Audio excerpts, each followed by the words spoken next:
No, I mean, around here, no. Because the reality is, these guys have a lot of pressure on them, a lot of things, and that's overwhelming. Us as coaches do the same thing. And the reality is to remind them at times, hey, this is a game you love to play, and you got to find a way to continue to love it. And sometimes we all need to be reminded. I know I stress it as a coach. I know I did a big time job of it last week of talking about it, and I tell them all the time, the things that I reiterate to you, I'm really reiterating to myself. So we got to make sure we understand we have that mentality. This is a game they love to play. They prepare to play it. We got to find a way to have a good time doing it. Do you have to crack a joke or something? I mean, No. it just seems like it's not really fun like that. It's just the reality of staying light. It's believing in what you do. Not worrying about the outcomes too much. And I think that's the one toughest thing about everything we do. So many people talk about and focus on every week. Here comes rankings. It's all about the destination instead of really trying to enjoy the journey and the things that we do every day. Luke, what were the indicators like Saturday? What was the indicator that your defense was having fun? That they were, besides the pick six, take it back to the house immediately. It really is. It's the feeling in the locker room, to be honest with you. You got some feelings before the games and things like that. Yeah. All Saturday, it's such a long day.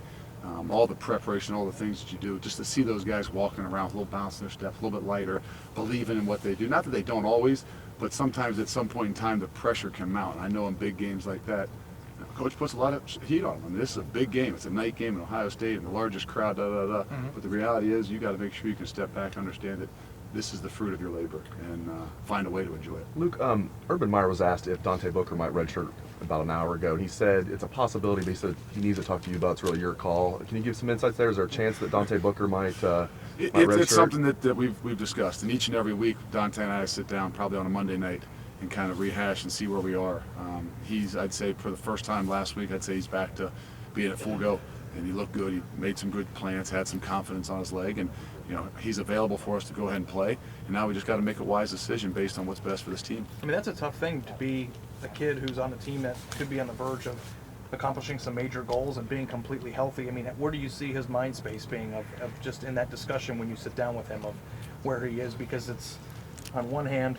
No, the greatest thing about it is Dante is fully committed to this team. And whatever this team needs, he is willing to do. He's not looking at it in a selfish aspect of any means. And some people would say, hey, I haven't played yet. I got a chance to redshirt. I could use another year. The reality is he knows whatever's going to be best for this team. If we have the option, if we have that luxury, if something happens where we don't need him, then we could possibly do that. But the reality is he's preparing every week. He's the guy out there taking as many reps to twos as anybody else. And that is what gives him an opportunity to still stay locked in, successful. And when if we need to put him on the field, we got no issues. The mid-career redshirt isn't a very common thing at Ohio State, but I can remember, I think it played well for Mike Thomas. Well, there's a bunch of guys. And again, that's what it's kind of meant for, in case guys get injured and things that happen a little bit longer than normal, because you don't really know. And the reality is that's why they give you 5 to play 4. Now, I'd look at him and I'd say, is he a kid that needs 5 years? No. I mean, he could, if he wants to take that step to the next level and he stays healthy, he could have an opportunity. He doesn't need 5 years, but it's there. It's the ability to have it. If we can, it's a great asset to the program as well. You saw Chris Gamble up close and personal, both ways. Any of your guys play offense? And he's just what a soft toss one up there too, a little lob up. I don't know if you're talking about 24 or anything like that. But what about any discussions? They got a lot of guys over there that need to get the ball in the hands of, and I don't know if you want to disrupt the chemistry of different things, because there goes a lot into that. I mean, the reality is, there's guys that can do a lot of really good things, and obviously Malik's one that you've seen in the last obviously few weeks with his ability with his hands on the ball to take it back. But you also got to look at the chemistry of the things you do, and in order for Malik to continue to get better at what he's doing, focusing in on those things are what he needs to do. So. Again, guys are so fully committed to the team. If there's something they needed to do, they'd be willing to do it. They would marvel at it and be excited about it. But the reality is, in the long run, where does that help you and where does that put you? That's something that's left for that head job. What's a pick six do for you guys? I mean, from your perspective, other than points. It's energy. This is a game of energy. This is a game of momentum. And when you got the momentum, you got to find a way to keep it. If you don't have the momentum, you got to do something. Coach talks about all the time with young teams. When you don't have the momentum, you got to do something with it. That's a fake punt, whether that's make some big play, take some chances on some things. Because with a young team, he'll say momentum is worth 14 points. With an older team, a more mature team, maybe momentum's only worth 7, because you can pull yourself out of it either way. So for us, being a little bit younger, and we don't use that as an excuse by any means, momentum is huge. Do you have to do anything on the other side? Like, do you ride the momentum or tell them don't get overconfident? No. Again, some of the greatest attributes you can have is confidence. Now, we know that can backfire at times too with overconfidence, but the reality is, in the mind scheme, the things we want our guys to understand, that's a part of having fun. Is enjoying that momentum, having some confidence, having the belief, having the faith. And you saw it shine. Obviously, when things go well, it's a lot easier to see that. But the reality is, it was still those first half. I wouldn't say the end of the first half, but the reality is, it was still. They drove the ball down there. We make a stop.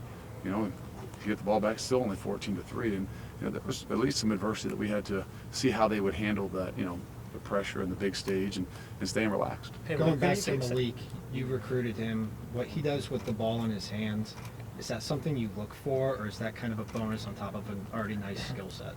Again, I saw what he did with the ball in his hands on the basketball court. I didn't see as much of what he did with the ball in his hands and on the football field, but it's obviously a great asset to have. You find different ways. Maybe they'll throw him back to be a punt returner of some sorts. I don't know, but you still got to do the things that you do really well, and I think that's where, as a young guy, I know we did it with Chris Gamble and some things. We just got to make sure there's a little bit different playing corner than there is safety. A little bit different just going out there and running a streak than it is in the safety of understanding what we're doing with a scheme of who we are. Did he dunk a lot? Scouting report. Yes. Can you kind of give me a scouting report on Maryland? How hard is it to prepare for a team you don't know who the quarterback's going to be? I don't know that it's as hard to prepare for them because of not sure what quarterback. I think they're going to do what they do, and I know that they've got 3 different guys, and one may be a little bit different than the other 2, but the reality is they're going to run the quarterback. They're still going to be the core, the system of who they are. They would change a bit with 7. So, again, it makes us have to prepare. Maybe it helps us a little bit to be, not overthinking too many things, continue to do the things that we do, but we got to prepare like the normal guys are going to be there, and kind of focus in on the offense that they've run the last few weeks with those guys. Even against Michigan, they showed some explosiveness. How explosive are they? What do you see as their strengths on offense and maybe their issues? They make you play. They make you play 11-on-11 football because every option they have is to run the quarterback.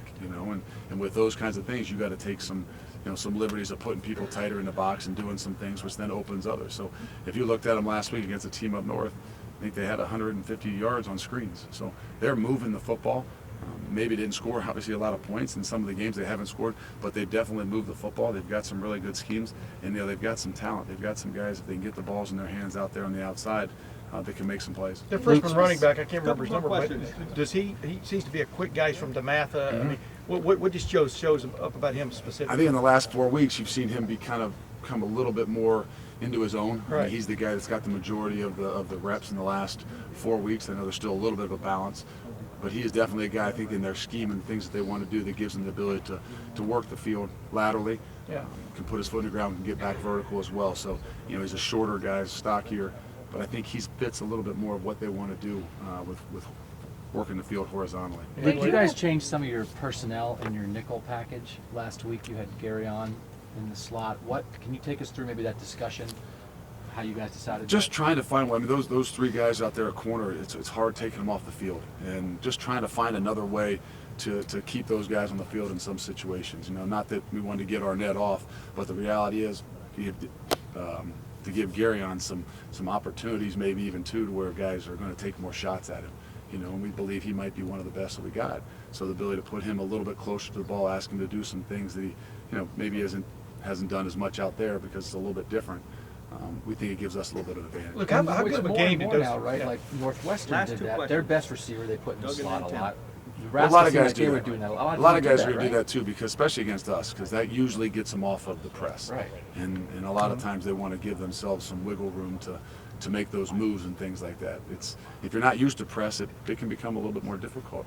And I think that's why we've been so good on the outside. We get really good at what it is we do. Guys are just going to have to take shots on them. Those slot receivers have a little bit more to deal with. How good of a game did your 3 corners, Garyon, Denzel, and Marshawn? How good of a game did they have on Saturday? And do you see that carrying over? Because they had shots. They took some taken shots out. on them. Yeah. That was probably the most shots we've been challenged outside. But Yeah. it all works as a unit and as a group. You guys could look at it and say, well, there's 0 sacks. It might have been as good of closing the pocket and squeezing the pocket and disruptive of the pocket as we've had all year. Mm-hmm. And what is that to show for it? Sometimes I say the most overrated stat is sacks, but the reality to squeeze that pocket to get a hand in the air, I mean, that ball was out in under 2 seconds, probably on every single throw. Yeah. You know, but that was a little bit of their game plan.